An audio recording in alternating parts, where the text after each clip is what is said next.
আসসালামু আলাইকুম বন্ধুরা, কেমন আছো সবাই? আশা করি সবাই অনেক অনেক ভালো আছো। তো আজকে চলে আসছে শাক তুলতে। আর যে শাকগুলো দেখতে পাচ্ছ এগুলো হচ্ছে কাটানোটা শাক। আর এই শাকগুলোর সাথে অনেক কাটা থাকে। তো এই শাকটা খেতে কিন্তু অনেক সুস্বাদু। তো আমি আপনাদেরকে একটা তুলে দেখাচ্ছি। এই দেখুন, ধারালো কাটা। আর এই ডাঁটাটা দিয়ে ছোট মাছ রান্না করে খেলে অনেক মজা লাগে। তো আমি কাঁচি দিয়ে সবগুলো গাছের গোড়া থেকে কেটে আনছি। এবার হচ্ছে এই শাকগুলো তুলে নেব। আর এই শাকগুলো খুব সাবধানতার সাথে তুলতে হবে, কারণ তুলতে গেলেই কাটা বিঁধবে। তো প্রথমে হচ্ছে আমি শাকগুলো তুলে নিচ্ছি।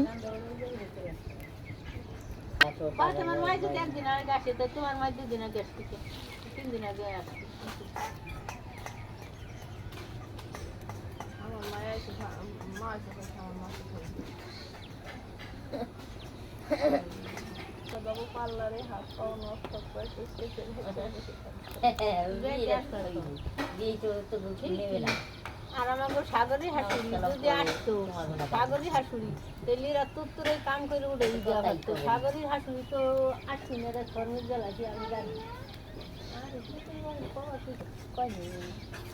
আমার শাক তোলা শেষ, এবার হচ্ছে ধুয়ে রান্না করব। এই শাকটাকে খুব ভালো করে 2 থেকে 3 বার ধুয়ে নিতে হবে, কারণ শাকের সাথে অনেক বালু থাকে।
মিষ্টি কুমড়া